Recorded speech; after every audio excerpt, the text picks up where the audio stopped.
Hey everybody, it's me, Carlos from AngryBananas.com, and I'm here to review Castlevania Harmony of Despair HD. Anywho, what can I say about the game? A lot, maybe. Well, it's a Castlevania game, and a Castlevania game, and a Castlevania game. Anyhow, let's start off with the game. Let's start with the gameplay. I did enjoy somewhat playing by myself. The whole point of the game, there's no really story to the game. I could just say that right here and then. This game is more for the Castlevania freaks. You start off with either Jonathan, Alucard, just pretty much almost everybody from Castlevania. Sorry, no Simon Belmonts.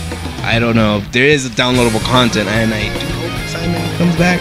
The only thing close to Simon is Jonathan.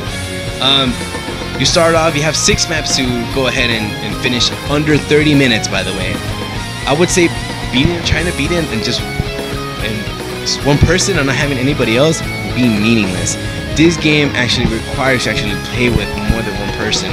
This game could get pretty fucking lonely if you're playing by. Think about it, it's a huge map. If you're playing by yourself, it's gonna get really boring. That's what a bunch of people got turned off about the game. Me personally, I played a bunch of Castlevania games before. This did feel kind of, I wouldn't say freshly new. I would just say they just grabbed all the Castlevanias and they said, hey, okay, what about we made like this Castlevania Mayhem kind of thing. I mean, good idea.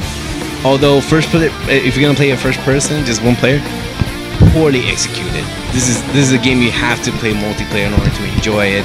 As far as me continuing the game, you don't really level up your character, but you do level up certain things about the character using your sub weapons, whether it's your axe, your magic, depending on what you use.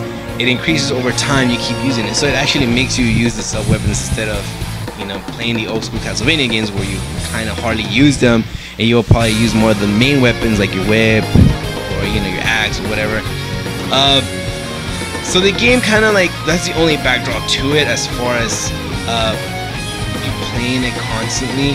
It does require you to hunt all the treasures that are everywhere, because there are some cool accessories you might need to boost up your character as you continue in the game.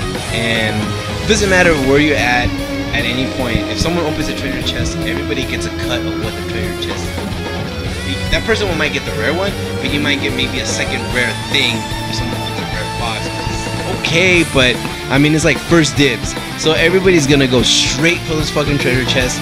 So if you're gonna play this game, be aware that you're gonna be pissed off that you haven't opened not one treasure chest because everybody else is going after them. As far as the multiplayer, I can say that everybody will be nice to you sometimes. Like I said, everybody will go for the treasures and you're on your own kind of thing. Although when it comes to the boss, everybody's working as a team for the boss, right? That's the only time everybody works as a team is the fucking boss. But I mean, everything else seems cool. There seems to be no lag. There is a survival mode. There is a co-op that you can continuously go through all the levels. Although this game is fucking hard. I'm not kidding. This Castlevania will kill you on the 4th level. I'm only on the 3rd level and it's still hard. But it will continue. There's only 6 levels, so I mean, don't expect much. But you'll have to keep replaying this over and over, which kind of brings me to this point.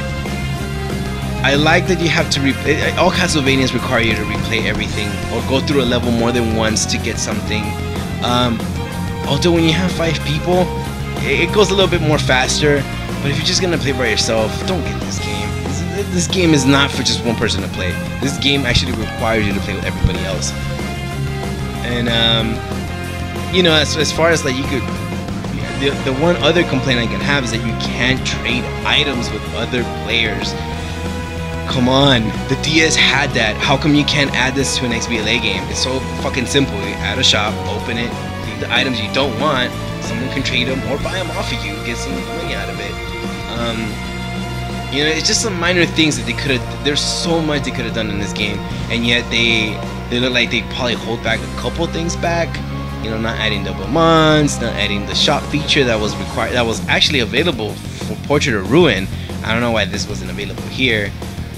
Also, just I mean, everybody kind of feels sad that there's no leveling up. That was the whole point of Castlevania, leveling up your character and then grinding through them as many times as you can. You even knew how the enemies worked and everything.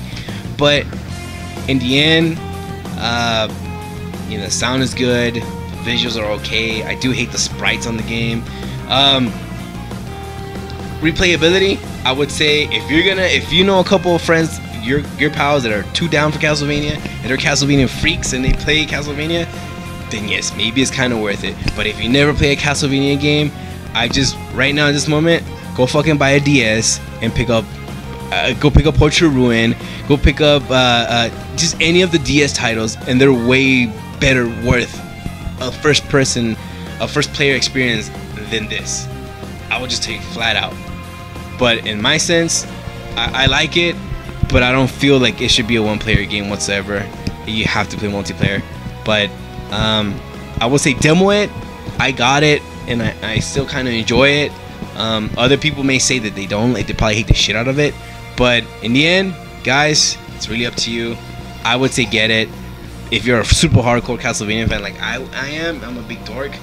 But if you're not, stay clear away. Pick up a DS, go buy one, pick up Portrait of Ruin or Sorrow, any of those, and you'll have a better time by yourself with that game. Well, guys, it's me, Carlos Lopez, wrapping this shit up because we got a whole mess of other stuff we got to cover after this. Well, guys, you guys can always follow us on Twitter on AngryBananas, twitter.com/AngryBananas. You can also follow us on our, you can actually join our Facebook page as well, or our YouTube page is AngryBananas 101. You can also subscribe to our iTunes so you can get the videos first, because they'll be there first. Promise me, it's worth it. It's worth being a club. And you can also leave hate mail to, what is it, Will? DEEW@angrybananas.com. That's Wilbur's email, so you can leave hate mail to him if you guys really hate me right now. Anyway, guys, well, take care, and we'll see you in another review.